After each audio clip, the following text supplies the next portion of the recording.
Okay. Speaking of, is it Ahuzah? Achuzah, yep. Okay. Well, speaking of that, I do have a comment from somebody. Okay. It's an extensive comment. So this is concerning Leviticus 25:44 through 46. They claim that it says possession, not ownership. Where do you see own? Slavery is ownership of another as property. Property is by owner, and property is by mere possession alone. Ownership versus possession. Look it up. Legal definition, or just use the Bible to determine what possession is. Same exact word used when God said, go in and take the land as a possession. That same word is used in Leviticus 25:44 through 46. Strong's H272, Ahuzah. They don't own that land. God does, verse 23, and they don't own the Gentiles. It's not slavery. Indentured servants were bought, sold, traded, and inherited too. They were skilled labor. Yeah, so what the argument is here is it's clever to me. And I'm familiar with Hunting Atheists. He's interacted with me in the past. So the issue here is, do you own your land? John, I don't know if you own your house. Do you own your land? Technically? I think technically, yes, we do. We have a mortgage on it, though. But I mean, do you actually own the land, or does the United States government own it? Oh, I think we own the land. Yeah. I'm not like a specialist in this, obviously, but I think technically, like you're paying taxes on that land, right? Well, yeah, we have to pay property taxes and stuff like that. So I don't think that you technically own that land, right? I don't think. I mean, hey, if there are legal specialists in here for real estate, like, please correct me. But let's assume that was the case for a second. According to my semi-legal staff on hand here, if the government wants our land, they would have to buy it from us at a fair market value. Right. So I don't know. Yeah. Well, yeah. So, but this is sort of the situation that Israel was in, right? So, Yahweh technically owned the land, right? So Yahweh, this is his property.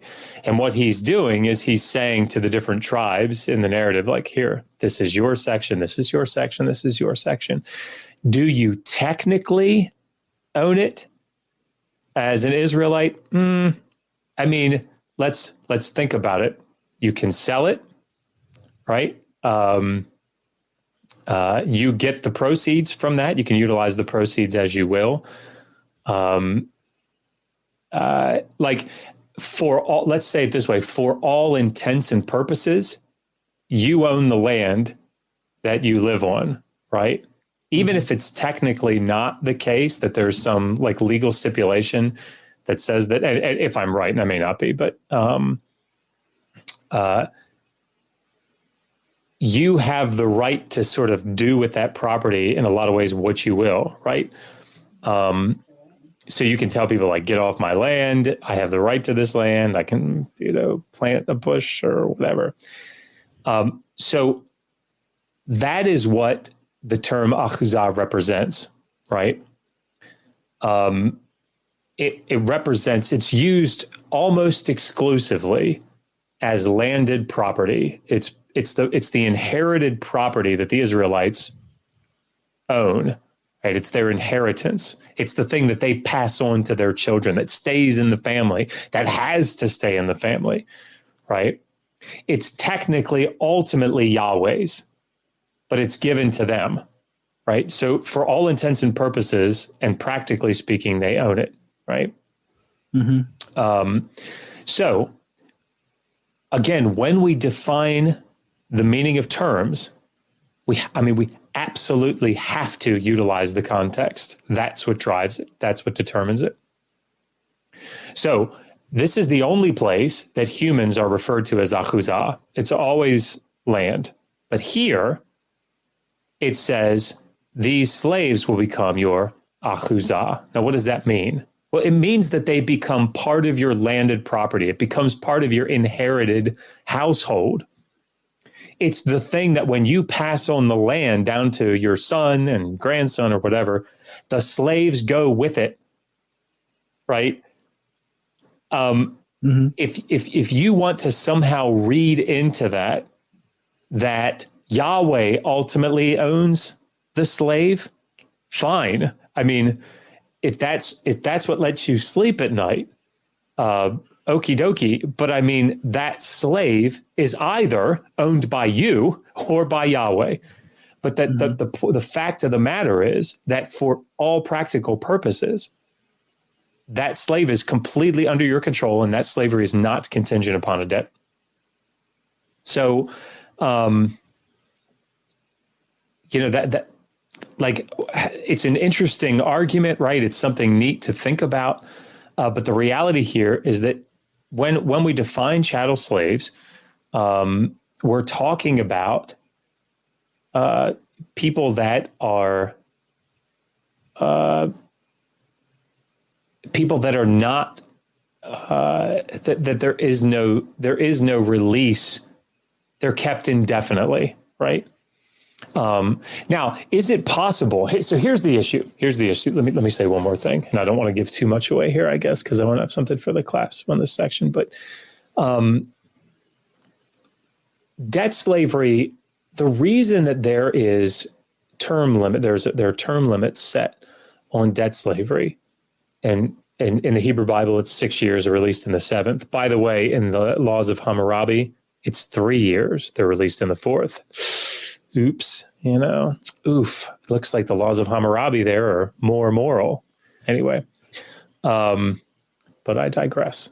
You won't hear apologists talking about that. Or they'll spin it some way, I suppose. I guess they would probably say, like, well, being with an Israelite family was just so much better than being with a foreign family. Anyway,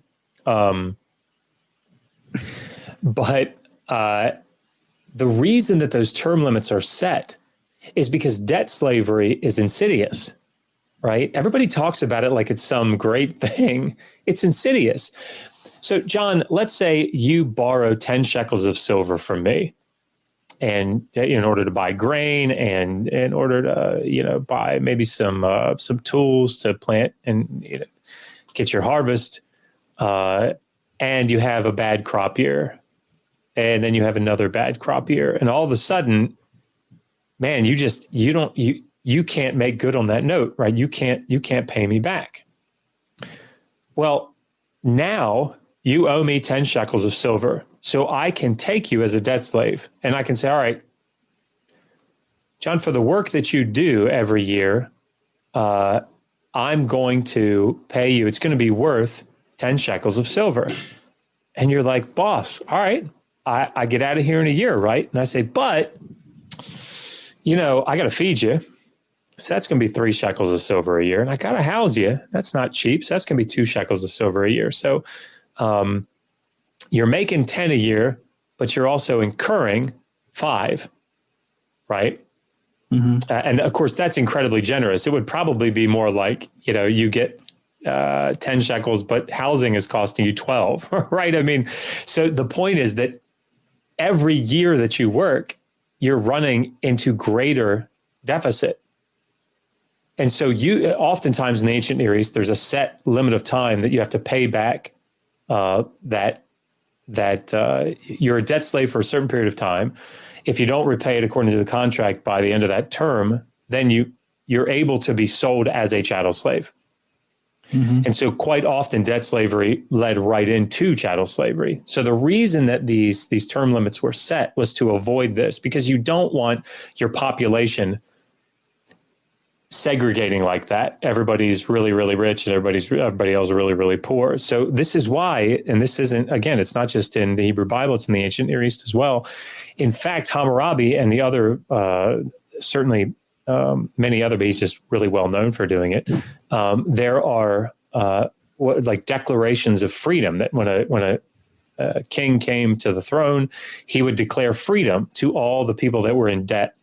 And if they were in debt to another countryman, another, one of their fellows, that debt was wiped clean. Foreign debt was not wiped clean. But in order to bring the economic stability back to some degree, they would cancel debts.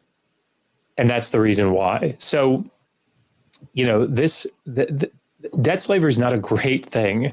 And so it's all about how does it actually work out in practice? How does it work out in practice? That's the key part. Yeah.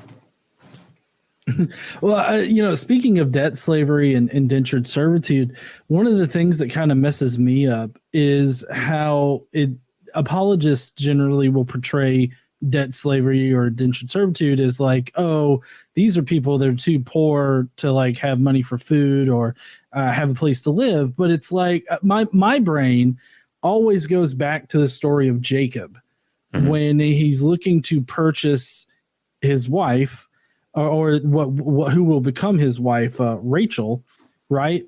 And so he sells himself into debt slavery for 7 years to purchase a woman as property. And then, but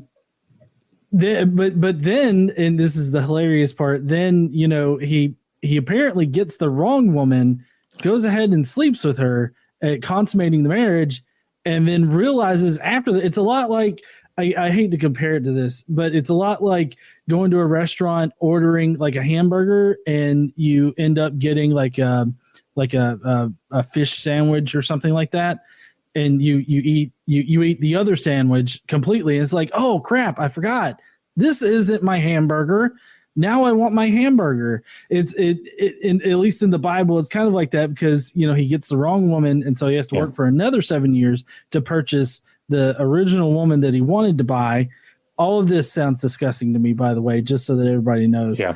I'm just reciting what the Bible says. I'm, take it up with the Bible. But like, it always kind of messes me up how they only ever portray indentured servitude as somebody just being too poor to eat or have a place to live, when in fact, like, indentured servitude could be used for purchasing, I guess, nearly anything, or is that not correct? Yeah, I mean, it's just a contractual obligation, right? It's I will serve you as a slave according to the terms of this contract. But one of the things that I think to sort of maybe build on that is that oh shit, I just lost it. I hate it when that happens. It seems like it happens to me several times a day. You're talking about indentured servitude. So one of the things that's really important in this discussion is to recognize that in the three legal collections that we see in the Hebrew Bible, right, Exodus 21, Deuteronomy 15, and Leviticus 25, that deal with slavery, by the time you get to Leviticus 25, which is, again, arguably the latest, you can't keep a fellow Israelite as a slave anymore. You could do it in Exodus 21, you could do it in Deuteronomy 15, but you can't do it in Leviticus 25 by the time you get there. So one of the things that I think apologists really have to wrestle with is why, right? If you're trying to say that the slavery is a beneficial thing, it's a good thing, it was a necessary thing, it was something that the economy would have crashed if they couldn't do it, it was any of these things, you have to then explain why it is that in Leviticus 25, Yahweh says no more for the Israelites, right? You can't do this to the Israelites. And that's an important thing because you could make the argument, right? And I've heard people try to do it that, oh, well, see, this shows the moral progression.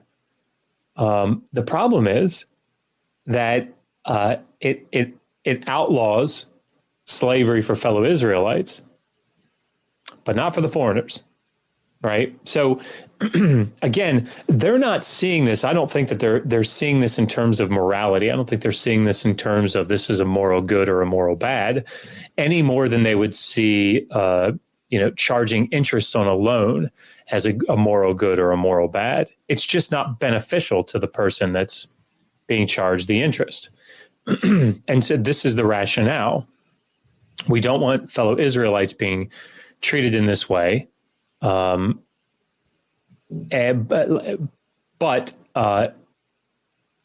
from a moral perspective, I don't think that it's the same in their eyes as what they would say something like rape or murder or whatever would be in the same class. But the point is, the thing that you have to wrestle with is why does Yahweh then say in Leviticus 25, well, you can't keep fellow Israelites anymore? If it's this great thing, if it's this beneficial thing, if it's this thing that the economy would collapse without it, why outlaw it for Israelites then? Aren't they poor? I mean, the whole point of the text is that they're poor and they've gone through all these stages of poverty, and now they're to the point that they got to sell themselves into slavery, and they said, nope, don't treat him as a slave. Don't treat him as a slave.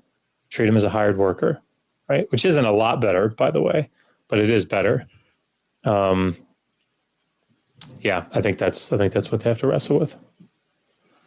Yeah, I totally agree that they'd have to wrestle with that. That will they? Position. It doesn't seem like they have all that hard of a time wrestling with it, but